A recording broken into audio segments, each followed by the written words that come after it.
If you want to see someone who has overcome their demons and reached an alpha state, then keep watching. Michael Singer is an author, a motivational speaker, and a former software entrepreneur, and a lot more. In the 80s, Michael co-founded a medical software company which was bought by WebMD for about $5 billion 20 years later. But Michael is best known for his 2 New York Times bestsellers, The Untethered Soul, and his autobiography, The Surrender Experiment. We've been learning to type for the last several years, and more recently we've been typing additional celebrities while getting coached by Shan from Objective Personality, which means, yes, the type revealed in this video has been confirmed by Shan and Dave. We're doing these classes because we want to share our typing journey from the student's perspective, where we struggle and also how we're making progress. And boy, did we struggle with this one. So before we officially started typing him, I had read Michael's book, The Untethered Soul, and I watched one interview with him. I was very fascinated by him, his character, that he was a spiritual teacher and a super successful software entrepreneur at the same time. Seemed like a really unique combination. So I had a personal interest in learning from him to get to know him better through typing. And this is where the problems really started, because I arrived at this typing journey or progress preloaded. At its core, The Untethered Soul is about who you really are. So Michael talks about consciousness and the mind and things like letting go. So these ideas weren't exactly new to me, and I always associated them with anti-sleep. So that was my bias going in, and I had the hardest time, well, letting go of that. So before we typed Michael, I didn't know anything about him. I'd never seen him, so I didn't have a visual bias. But based on what Felix had told me, I also shared the same bias that he had anti-sleep, which would put him in the beta quadra. So that would make him either an ISTP, an ESTP, an INFJ, or an ENFJ. Parts of Michael's message were actually unfamiliar to me, and I initially had a hard time connecting to what he was saying. This is where I personally went wrong, because I thought I couldn't understand him, so therefore he mustn't share the same functions as me. Now, unfortunately, this is a very easy trap to fall into when you're typing, and something that you need to be careful of. But before we start with the typing, there are a few things that I really want to mention. Now, usually when we type, we need to ask, what can't this person do?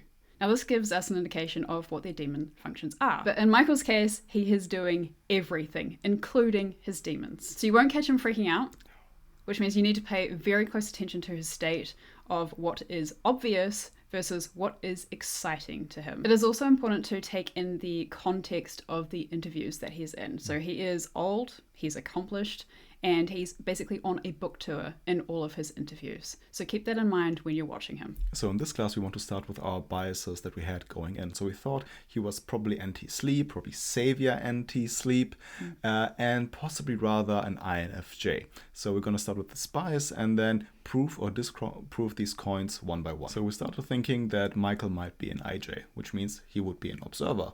So this is the first thing we want to see if we can prove. Can we prove that Michael is single observing? Take a look. In my particular case, it's almost frightening, all right, is I woke up and that was that.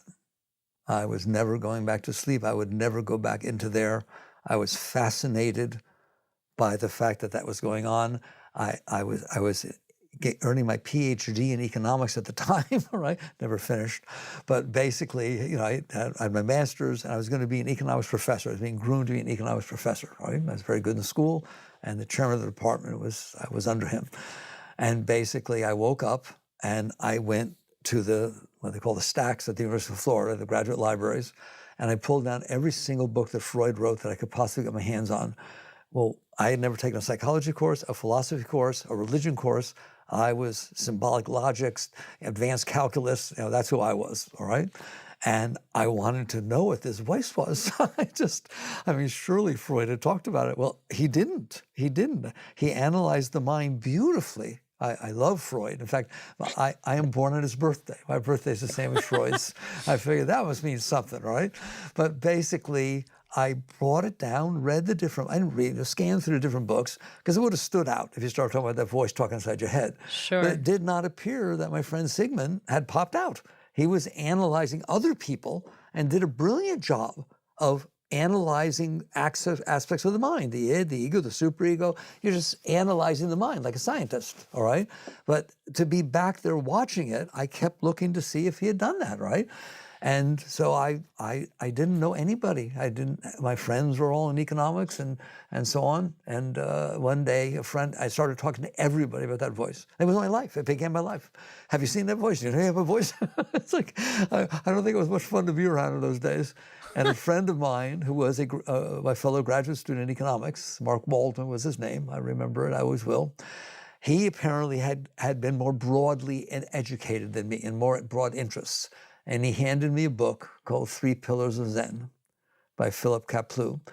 And they were talking about that voice. They made me cry. I was like, my God, here it is. Zen is talking about shutting up that voice. It's talking about that voice. It's talking about what happens when that voice is not talking. That's the whole path. That's their gig. And so I didn't know anybody, and I just took the book, and I did it. And Zen is not funny, all right? Serious Zen is serious Zen. And I just made myself do it. And I started meditating in this, that, and the other thing. And then I did that which I don't recommend to anybody.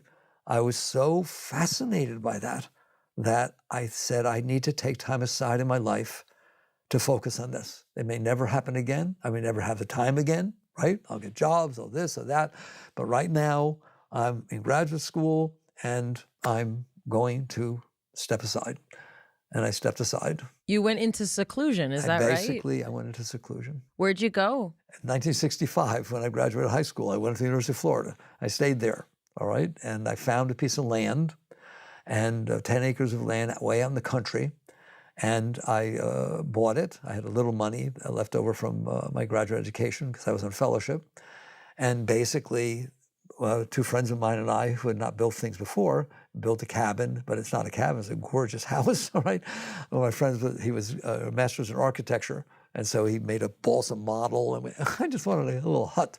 But we built this thing, and it's still standing, and I went into seclusion. I'll never forget I told Tony Robbins once, he asked me one of the most meaningful moments of my life. When the house got built. In this clip, Michael talks about what happens after he discovered the voice inside his head, which happened in his early 20s and was like the big discovery from him, that he became aware that with this voice talking in his head, who couldn't be him because he was the one listening. And this is how everything in his life started to unfold. So he had the discovery, he was fascinated by it, which is a hint, because it's probably connected to his demons.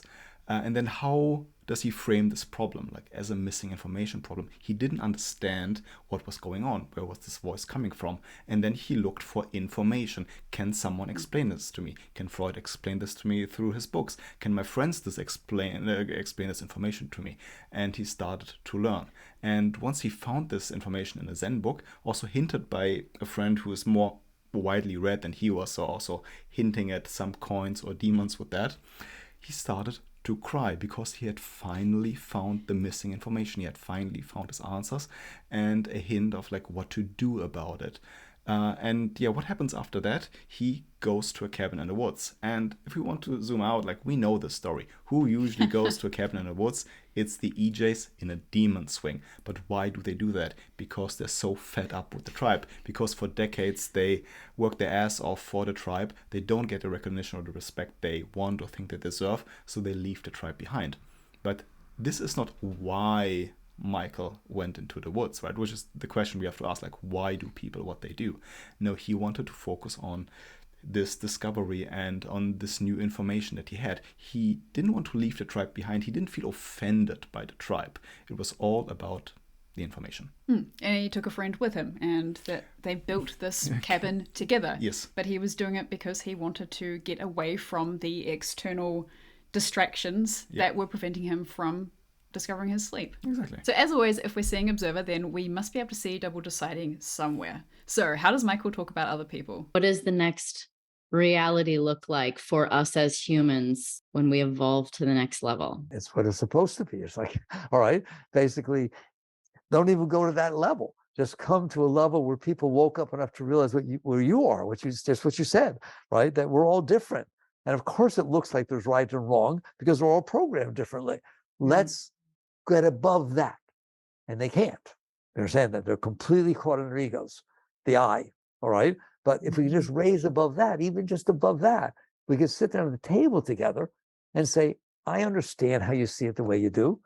I understand you. I always talked about guns. So we take that one as neutral enough. I understand that you grew up in a culture and they have guns and they're hunting and they have all this and it means a lot to you, right? And they say to you, I understand that people are being killed and that this is a difficult situation. What a way to sit down and start a damn conversation. He is talking about not focusing on what is right or wrong, which is often what the deciders do, but instead kind of understanding other people's perspectives and experiences, which is what double deciding is. It is accepting that people have different experiences, different perspectives, different views, and that's okay, and being able to compare those and see those and not getting stuck on one or the other being right or wrong. So this is double deciding. And he's saying it in a very calm, easy state as well. It's not something that he's trying to preach as I've learned this. It's, well, this is obvious. Now we've confirmed that Michael is a single observer rather than decider. And we've also heard him framing letting go, which is OE, as something positive while giving a very clear and concise sequence of what happened. Now remember we said before that our bias was that Michael was an INFJ, which would make him lead NI. So in this next clip, he is being interviewed by Mayim Bialik. Mayim Bialik? That, thank you. Whatever. Who's been typed as a double masculine, NITE, blast, play, consume, sleep. So lead NI. So let's have a look at whether they are speaking the same NI language or not. We recently spoke to Byron Katie, who also does not talk about what happened before her spiritual awakening. And the reason that it makes me emotional is because I want to have it. I would like to have, something happen that provides a sense of clarity that then determines the rest of my life. And I know that that's not everyone's journey, but it's true. I want to know, were you raised with a religion, or you were just this dude getting your doctorate in economics? And we know what kind of people those are. Those are very by the books numbers guys. I want to know, what were you like? Were you a spiritual child? Were you an emotional kid? You were just a dude? I can assure you it's irrelevant. It has nothing to do with the awakening. Right? There's no foundation for it. And also... But I base my whole life on what happened to me. I know. But and that's... that is the story. That's the only story, right, that I have. And I love telling it. Right. I'll tell you all of my misery. Okay. So what what is that? Fix that. Well, we know what that is. Basically, the mind is very strong. And one of the things the mind does is develop methodologies or ways of thinking that let it interact with life and not get hurt and be more comfortable. And it's the ego. When we develop a self-concept and we change it throughout our lives, but in general, there's a self-concept sitting under there saying, I was the one that did this, and I was the one that went to this school, and I'm the one that went there, and the one that my father left or stayed, or whatever the hell it is, excuse me. And basically, all of this unfolds, and you end up developing patterns of thinking based upon the experiences you've had, all right? And what I'm saying, at least certainly in my experience, is that's not what makes you wake up. That's what keeps you from waking up, all right? The fact that you're identifying with these past experiences and saying, that's who I am, well, it's not who you are. You are watching your ego. You see it get upset. You see it fix things. You see it have concepts and views and et cetera, and even you're obviously very intelligent. You can use your intellect to support the ego, to support that. And so on, right? And yes, you're a very special person, you're a very intelligent person, and therefore that becomes part of your self-concept, okay? And then you say you're a religious person, part of your self-concept. All of these things are ways you think of yourself, and there's nothing at all wrong with that. It's wonderful. You've been successful, you're happy, you're doing well. When you're watching this clip, it's good to ask yourself, what is missing for these two people? So Mayim, being an IJ, she is going to want the missing information, and since she has masculine sensory last, she is wanting the specific missing SE to help her build her NI. And she is also wanting clarity to guide her into the future. She still wants to win at life by just using her saviors. And Michael responds by saying that what he was like before the awakening was completely irrelevant because that was not his discovery. His discovery was in fact his mind, which was his sleep, and that by identifying with your past experiences, with the SI, that is the issue, because it is not who you are. Identifying with the stories that you tell yourself keeps you stuck and actually prevents you from waking up. So he reiterates this point a few times in the interview, that the specific sensory of what happened to you does not matter, but that the kind of NF of noticing your inner world and not over-identifying it is the point. So for Michael, what his discovery is, or the point that he's focusing on, is the missing understanding that he has discovered, and this is what he's focusing on, not the missing sensory like Mayim's focus. In contrast with Mayim Bialik, we could see that it's not the missing sensory information that Michael is after. That just seems uninteresting to him. For him, it was the missing intuition, the missing understanding that really made a difference in his life. When he's talked about past experiences, he just dismisses that as irrelevant. And we didn't go into detail if he is SI or SE, but we can see that he doesn't throw like random sensory at us. It's really lined up in a clear, structured way of what happened piece by piece in an organized fashion. So yes, Michael has Savior SI, but can we find him in a proper demon state where he's maybe not negative, but actually really, really excited about something that he doesn't dismiss? That is the discovery for him. Take a look. My job is to let go of me so that everything fits inside of me. And you keep letting go, and pretty soon it doesn't stop flowing. Then it goes higher up and higher up. And then what happens is, again, I know what I'm talking about this, the energy is so strong, that flow is so strong inside, and it's intoxicating. It's just beautiful. You can still work out here, but how you work out here? By expressing that in your work. Right? So you're driving the car and you're just focused and you're there, or you're doing work in an office. I don't care if you're on an assembly line. You're just putting your whole heart and soul into what you're doing. You're expressing the beauty of your being. You hear me? Ultimately, when you go to work, you should not care about getting paid. If you're really high and you really got there, you can't believe they're giving you money for you to go and express the beauty of your being, right? In whatever you're doing. That's a high being. And you keep letting go, and eventually the energy is so beautiful that it starts to pull you into it. It starts to take that which you see as you, and you start saying, what am I doing? This energy is so beautiful. Nothing, Ram Dass once said, you get to the point where nothing can come in from the outside that is as beautiful as what's already going on inside. Oh, yeah. Okay? That's this energy flow. And it's going on, and so you start getting pulled back into it. And you start realizing, oh my God, can I let go? What would it be if I let go of me? There's someone you know real well who's talked about that. He said you must die to be reborn. That's the real dying, right? That you're willing of to the let ego, go. or of the dying of what? You're dying of the ego. You're dying of what you thought you needed, Stories. what you want, your preferences. Because this love, this beauty, this spirit that's flowing is so strong. You're being called into it. You want to drop into it.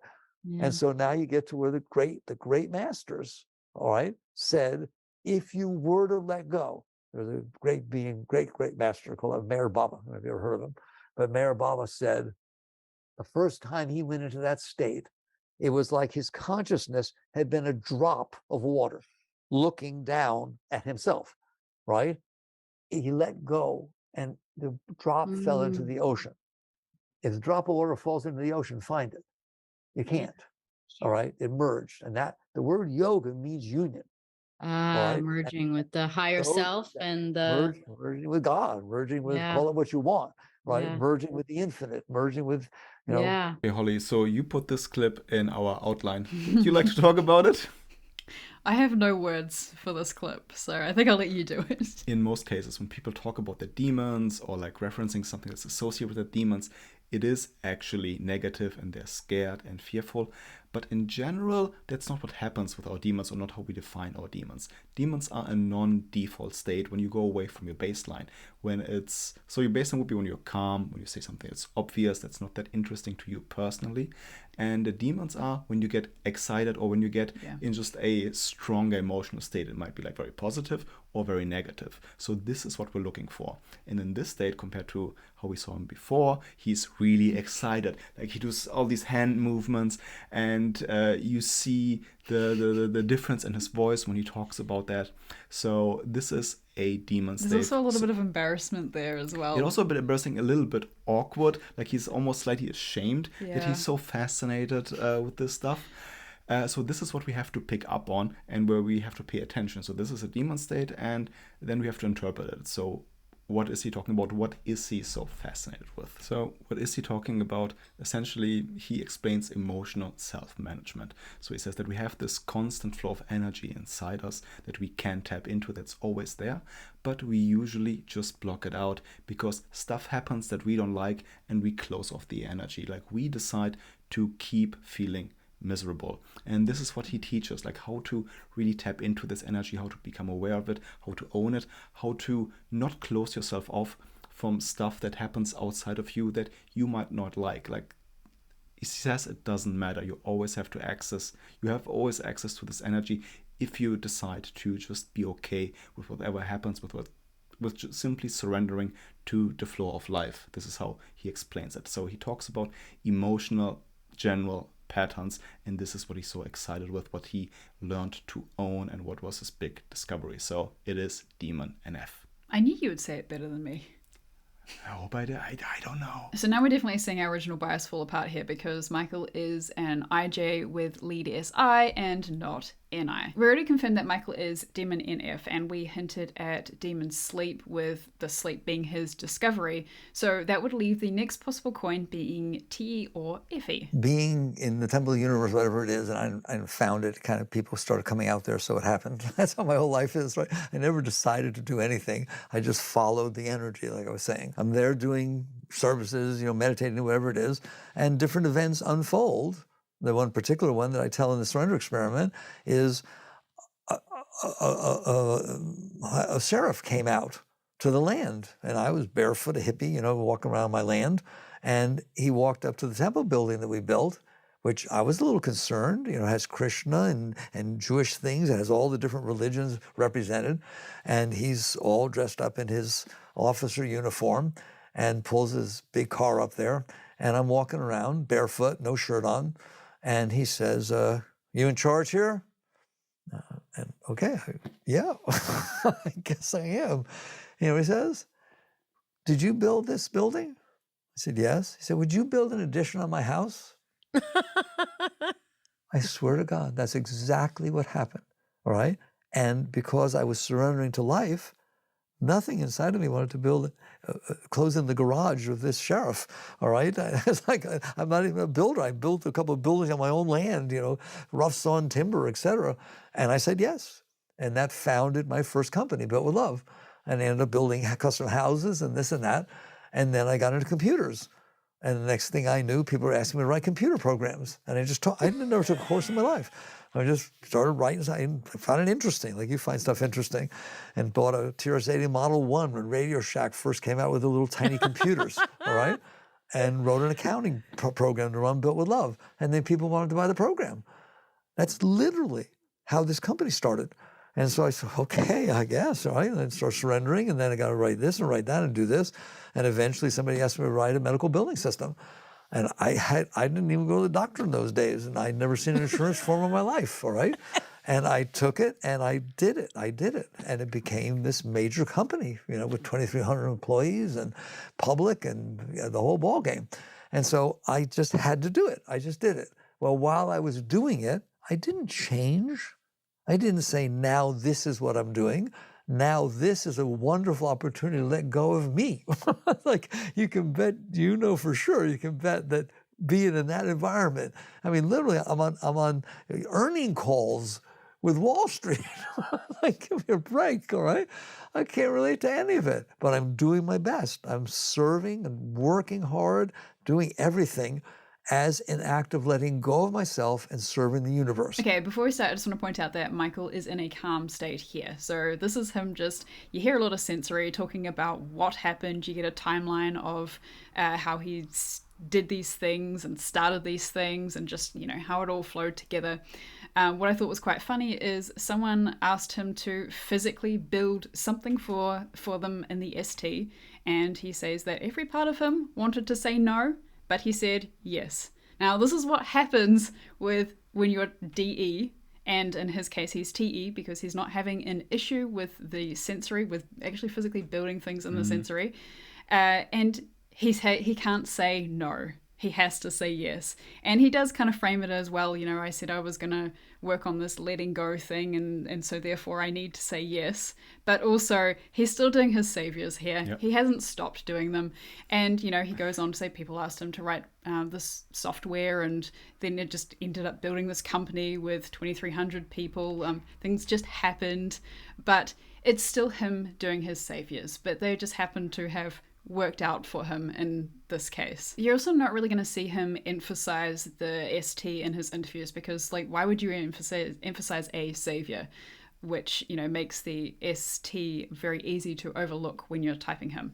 So what he's mostly talking about is just the NF stuff, because this is his discovery and this is what he's excited about. So this is all you're really going to hear him talk about, unless you listen very closely, and you are going to talk, you're going to hear him provide actual sensory when he's explaining things. And there is going to be a lot of doing, did, difficult, hard, you know, the thinker words. We also get really good insight into Michael's social type here. So he leaves his PhD unfinished to discover his sleep, which he moves to a cabin in the woods with his friends, and then accidentally starts building a company, and then building computer programs, which... Another company.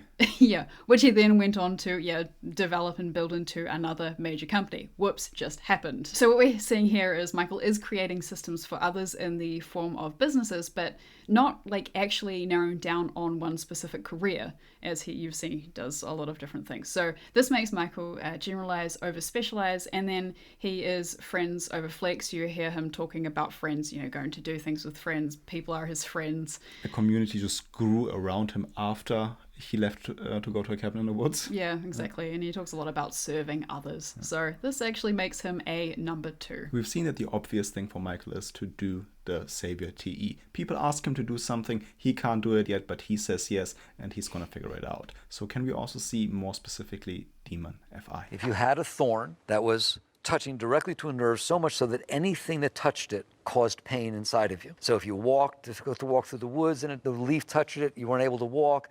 If you were trying to interact with people, it caused a disturbance. And the key point of it is you have 2 choices. One is you can either try to avoid everything in your life that touches that thorn, right, or you can do this amazing alternative, which is take it out, all right?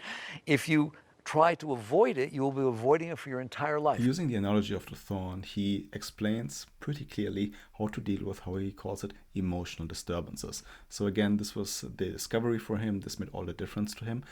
So he talks about negative emotions and like how to really own them. But the whole time it's really personal, right? Something happens and your own emotional state gets disturbed. And it really isn't about like tracking others' emotional states. He isn't tracking what's popular, what people like, what the culture says, like what the emotions on the spectrum do. It's really personal for you privately on the inside. And this is stuff you have to own and deal with those emotions and kind of really take out these thorns for good, so they never ever disturb you again, and really go deep on your own emotions and your own kind of experiences. Yeah, and it's interesting. He kind of talks about it coming from like in here, like up out of your heart, which is, you know, kind of what FIs usually talk about as it being like something that comes from within outward. And even though I don't share a single function with Michael, I really think that the Until That Soul is kind of the best ST manual I've read so far about like how to deal with your demon emotions. But I think with your demons in general, like what happens, how do you deal with when you get triggered? Yeah. And I think really whatever your demons are, like they might be feeling for him and for me or for Holly. But I think even if your demons are ST, you can also learn through this book how to deal with that and how to process it. What we were basically seeing in all of these clips was that Michael talked about discovery of his NF, how to own the NF, but also discovery of his sleep. This was really the big deal for him. So when we are looking for the last animal, it's probably that, but take another look. So you ask this big, wonderful question, who are you? At this stage of my growth, who I am is the one who's in here, who notices the thoughts come up, who notices the emotions come out of the heart, and who sees whatever is in front of my senses. I am the seer. I am the one who sees. Understanding that concept is the most important Yes. thing. Yeah.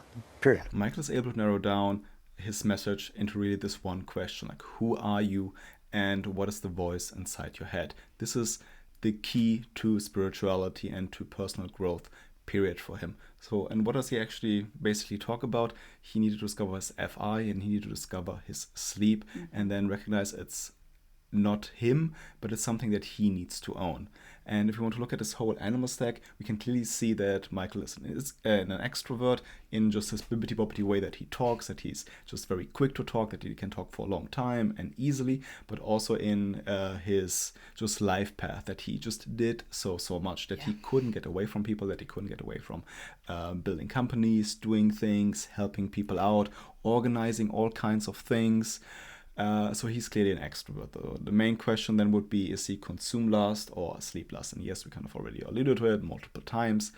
But is the consume his biggest discovery? No, doesn't look like it. Like, he's able to, like, once he has an idea for what he's looking for and what problem he wants to solve, to seek out the consume in books, in in learning through various means. And it's not the big thing that he pushes in the end, but it's really the sleep. So Michael is blast, play, consume, sleep last. But of course, we're definitely not saying that consume lasts, don't consume. And we're also not saying that sleep last, don't do the sleep. The point is that consume last, do the consume last. And the consume is simply not what Michael does last. He did it easily enough before he did the sleep, which is the thing that he did last, which for him means consciously owning the SI-FI sleep, which also means updating it with the so-called, or like how he calls it, the flow of life, to not keep it static, to actually adapt to what's going on around him. So Michael's full type is double feminine, SITE, blast, play, consume, sleep, and a number 2. So he has double activated NE, which is why you'll be seeing so much of it when you hear him talk, why he seems all over the place. It's masculine NE, so it's going to be pulling him from conversation to conversation. He's going to be all over the place.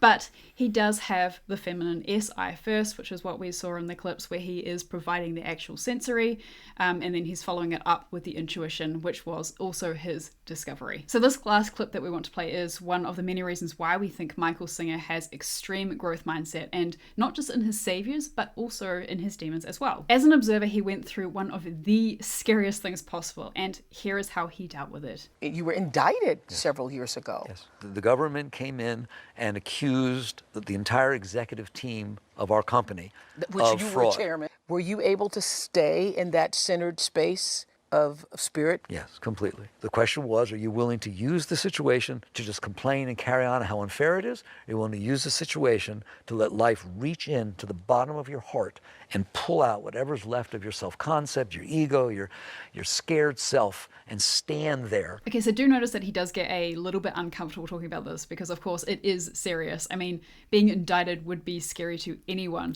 But what is so amazing about Michael is that he used this experience as an opportunity for growth. So instead of blaming the outside world, he saw the experience as a chance to do more sleep, to kind of look inwards and deal with the things that were making him afraid. In general, his greatest lesson in life was to surrender to the flow of life, as he keeps repeating, especially in his autobiography, The Surrender Experience.